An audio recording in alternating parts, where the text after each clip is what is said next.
आज करो इस compound interest discuss. Compound interest गो पत्म लट वो तुम मे सिंपल इंटरेस्ट वन सह खचान principal amounts at the rate of R% per annum for time T years divide by 100 यह गया सिंपल इंटरेस्ट। मगर कंपाउंड इंटरेस्ट यथ प्रिंसिपलस खचान क्या सह खचान अमाउंटस यानी कि कंपाउंड इंटरेस्ट सह लागन कत पे सह लागन अमाउंटस पे। ठीक है, इनिशियली लागन सह प्रिंसिपलस पे मगर पे लागन सह अमाउंटस पे यानी कि पे लागन सह प्रिंसिपल प्लस इंटरेस्टस पे। मिसाल काशिर पे कंपाउंड इंटरेस्ट गो लगे इंटरेस्टस ते खार इंटरेस्ट।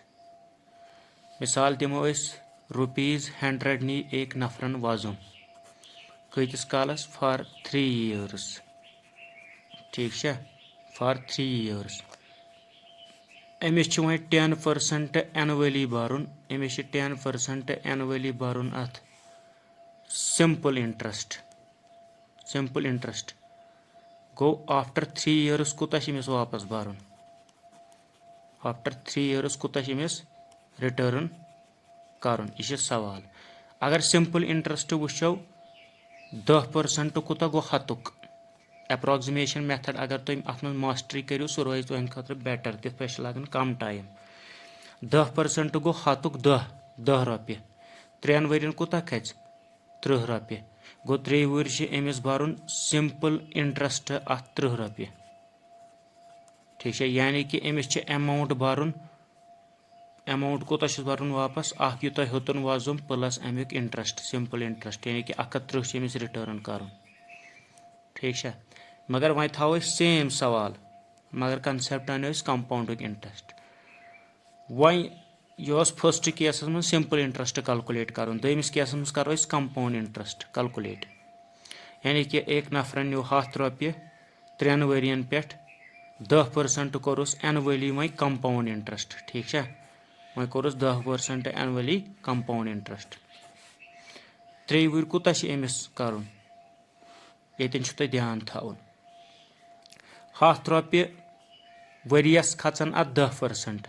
ठीक है, 10% एनुअली हतुक 10% क्या गो 10 गो 9 वरी कोता भर 110 हतुक 10% गो 10% ऑफ 100 गो 10 अप्रोक्सिमेशन मेथड अगर करो गो फर्स्ट वरी आफ्टर फर्स्ट ईयर अमिस 110 भर। कंपाउंड इंटरेस्टस मज खच वो ये सूद सिंपल इंटरेस्टस मज दमी वरी ये खचान प्रिंसिपल अमाउंटस मगर कंपाउंड इंटरेस्टस मज खच वो ये। ठीक है, सेकंड वरी गो वो यमुक 10% क्या सवाल ना same 10% annually compound interest after 3 years nature ₹100 for 3 years 10% annually compound interest of 3 years return कोता अमिस कर। ठीक है, गो अगर यह 110 रॉपये खोत अमिस बस्ट वरी कर तो बे 10% कमुक 10% 110 सह कोता गो अप्रोक्सिमेशन मेथड करो तम गई 10 रॉपये। ठीक है, तम गई 10 रॉपये गो दमी वरी कोता अमिस भरुन 110 बेम 10 गो 111 रॉपये यह गो सेकंड ईयर। इथे पे थर्ड ईयर खच वो 10% ये 111 111 10% कोता गो 12.1 गो थर्ड ईयर यानी कि लास्टस अमिस भरुन 133.10 रॉपये। उत्तम आवा क्लियर तो समझ। सिंपल इंटरेस्टस मन अमिस वापस भरुन 110 रिटर्न कर in case of simple interest तो मगर कंपाउंड इंटरेस्टस मन कर 133.10 वापस गो इस कंपाउंड इंटरेस्ट द्राव सह क्या द्राव अमाउंट माइनस प्रिंसिपल यानी कि 133.10 माइनस 100 गो 33.10 खच अमिस क्या 33.10 खच Amish compound interest. Simple clear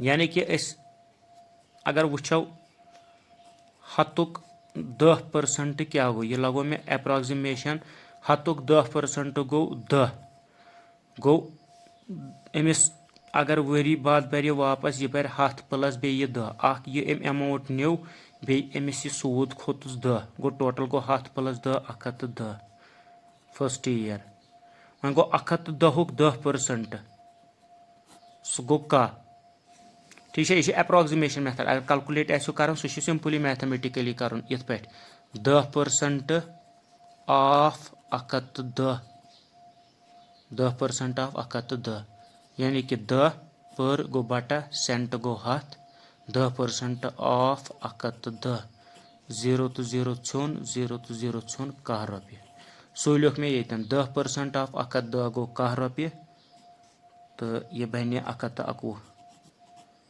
इथे पे 10% ऑफ 111 गो 12.1 तो यह बन 111.1 या 111.10 थर्ड ईयर ठीक है ना सिंपली मैथमेटिकली अगर बह नॉन मैथ स्टूडेंटन खतर वन ये अप्रोक्सीमेशन 10% ऑफ 111 कोता गो तम वन यह गो 10% ऑफ 111 गो ना इथे पे कैलकुलेट कर 0 तो 0 मकलो 111 पॉइंट बटा 10 क्या गो ये लगाओ पॉइंट है ना सो डेसिमल फ्रैक्शन यह बन 12.1 ठीक है नेक्स्ट वीडियो मज करो मजीद डिस्कस।